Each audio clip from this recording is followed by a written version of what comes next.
คุณเคยสงสัยไหมคะว่าทำไมชีวิตเราถึงได้วนลูปอยู่กับความเจ็บปวดเดิมๆทำไมเราถึงต้องมาเจอกับคนใจร้ายคนนี้ทำไมเราถึงต้องแบกรับภาระที่ดูเหมือนไม่มีวันสิ้นสุดบางคืนที่คุณนอนมองเพดานแล้วถามตัวเองว่าฉันมาทำอะไรที่นี่ฉันทำผิดอะไรไปทำไมชีวิตถึงเหวี่ยงบทเรียนนี้มาให้ฉันวันนี้ The Key อยากจะให้คุณวางความเหนื่อยล้าลงก่อนนะคะพักหัวใจที่บอบช้ำไว้ข้างๆกายแล้วมาฟังเรื่องหนึ่งที่อาจจะไม่ใช่แค่เรื่องเล่าแต่มันคือบันทึกลับของดวงวิญญาณของคุณเองเราจะมาคุยกันเรื่องของ Soul Contract หรือพันธสัญญาทางวิญญาณเรื่องราวที่คุณเซ็นชื่อตกลงไว้กับจักรวาลก่อนที่คุณจะลืมตาดูโลกเสียอีกสิ่งที่คุณเรียกว่าโชคชะตา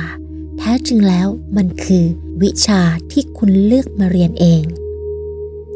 ถ้าวันนี้คุณกำลังรู้สึกหลงทางคลิปนี้อาจจะเป็นกุญแจดอกสำคัญที่จะปลดล็อกความสับสนทั้งหมดในใจคุณเพราะนี่คือการเดินทางกลับไปหาเหตุผลของการมีอยู่ของคุณค่ะเราไม่ได้เกิดมาเพราะบังเอิญแต่เราเกิดมาด้วยความตั้งใจที่จะเติบโตลองจินตนาการดูนะคะก่อนที่คุณจะเกิดมีสถานที่หนึ่งที่สว่างไสวอบอุ่นแล้วก็เต็มไปด้วยความรักที่ไม่มีเงื่อนไขที่นั่นไม่มีความเจ็บปวดคุณนั่งอยู่ท่ามกลางกลุ่มวิญญาณที่คุณรักที่สุดแล้วคุณก็กางแผนที่ออกมาคุณบอกกับจักรวาลว่ารอบนี้ฉันอยากเรียนรู้เรื่องการรักตัวเองจักรวาลก็ถามคุณกลับมาว่าถ้าอย่างนั้นเธอต้องไปเจอโลกที่ไม่มีใครรักเธอก่อนนะเพื่อที่เธอจะได้หาความรักจากข้างในให้เจอเธอโอเคไหม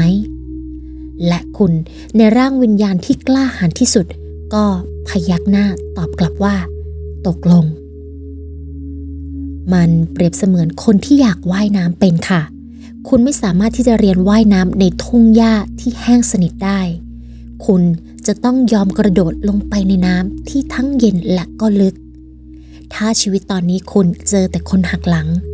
นั่นอาจจะเป็นเพราะวิญญาณของคุณเลือกมาเรียนวิชาความไว้ใจในตัวเองคุณเซ็นสัญญาให้คนเหล่านั้นเข้ามาเป็นครูใจร้ายเพื่อให้คุณสอบผ่านวิชาที่ใหญ่ที่สุดความเจ็บปวดที่คุณเจอตอนนี้ไม่ใช่บทลงโทษค่ะแต่มันคือแบบฝึกหัดที่คุณเป็นคนออกแบบเองกับมือคนที่ทำให้เราเจ็บที่สุดมักจะเป็นคนที่รักเราที่สุดเราขอยกตัวอย่างให้คุณเห็นภาพค่ะให้คุณนะคะลองนึกถึงเพื่อนสองคนที่ซ้อมละครกันคนหนึ่งต้องเล่นเป็นผู้ร้ายคอยตบตีพระเอกแต่พอเลิกกองพวกเขาก็ไปนั่งกินข้าวแล้วก็กอดคอกันชีวิตจริงก็เหมือนกันค่ะแฟนเก่าที่ทิ้งคุณไปเขาอาจจะทำสัญญาที่คุณเคยตกลงกันไว้ว่าถ้าถึงวันหนึ่งที่เธอเริ่มลืมคุณค่าในตัวเองฉันจะเดินจากเธอไปนะ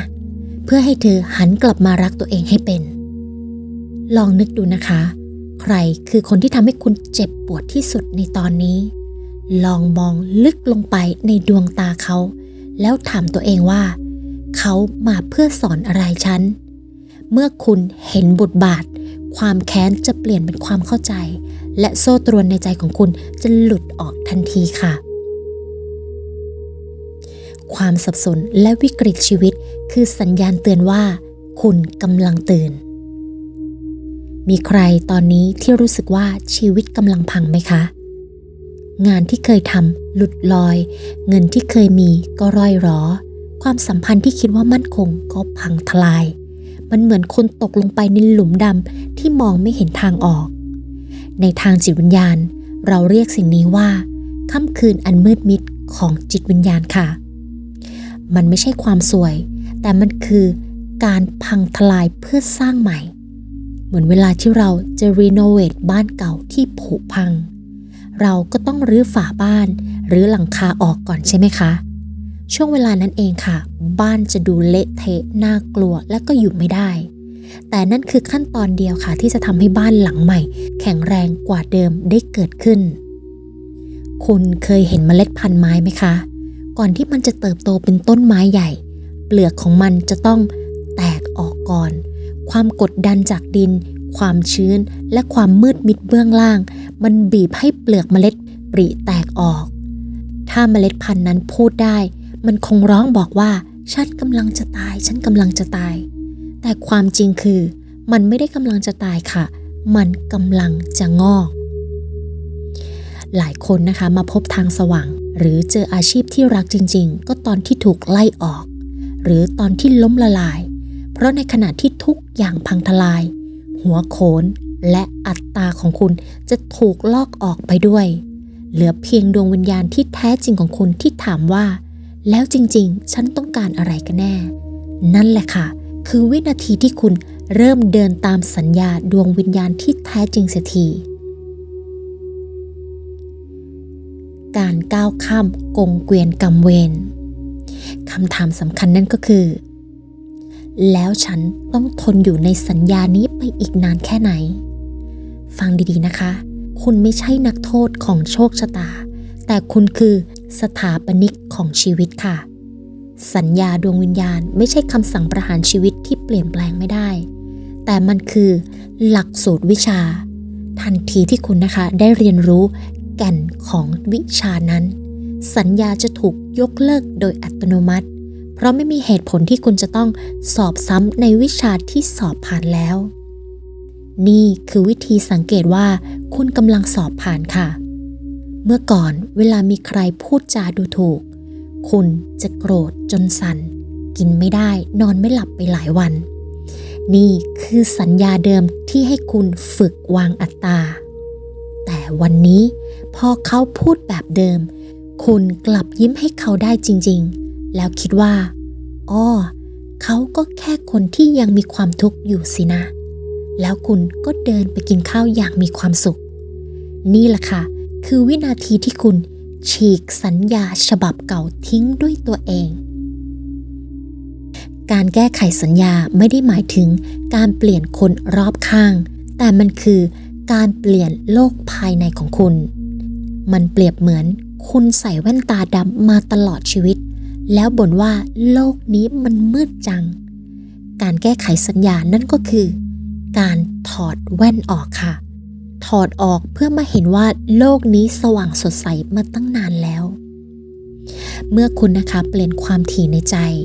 คนที่ไม่ใช่จะค่อยๆหายไปจากชีวิตของคุณอย่างน่าอัศจรรย์หรือถ้าเขายังอยู่พฤติกรรมของเขาจะไม่มีผลต่อความสุขของคุณอีกต่อไปนั่นแหละค่ะคือชัยชนะที่ยิ่งใหญ่ที่สุดของดวงวิญญาณสุดท้ายนี้นะคะ The Key อยากจะให้คุณรู้ว่าคุณเก่งมากที่ประคองตัวเองมาจนถึงจุดนี้ดวงวิญญาณของคุณช่างกล้าหาญเหลือเกินที่ยอมลงมาเล่นในสนามที่ยากลำบากที่ชื่อว่าโลกแห่งนี้ทุกรอยน้ำตาที่คุณเสียไปจักรวาลบันทึกไว้หมดแล้วทุกความโดดเดี่ยวที่คุณรู้สึกในความเป็นจริงคุณไม่เคยอยู่ลำพังเลยเพราะคุณ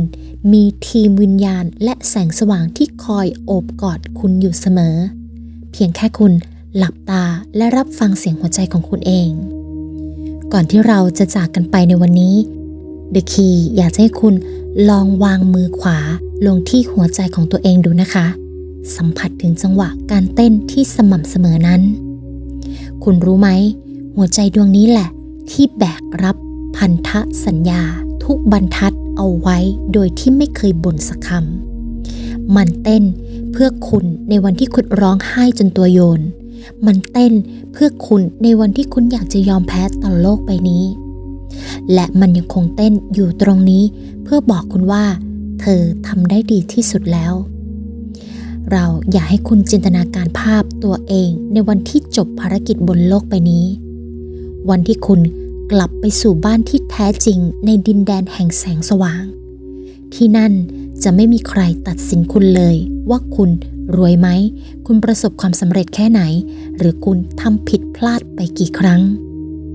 จะมีเพียงอ้อมกอดที่อบอุ่นที่สุดและเสียงกระซิบที่บอกว่ายินดีต้อนรับกลับบ้านนะนักรบผู้กล้าหาญขอบคุณที่ยอมลงไปเรียนรู้วิชาความเจ็บปวดเพื่อให้ดวงวิญญาณของเรางดงามขึ้น ถ้าตอนนี้นะคะคุณกำลังอยู่ในช่วงที่มืดมิดที่สุดของสัญญาโปรดจำไว้ว่าดวงดาวจะเห็นชัดที่สุดในคืนที่มืดที่สุดเสมอความเจ็บปวดที่คุณเจอไม่ใช่บทลงโทษแต่มันคือการเจรไนให้คุณกลายเป็นเพชรที่สว่างไสวที่สุดในจักรวาล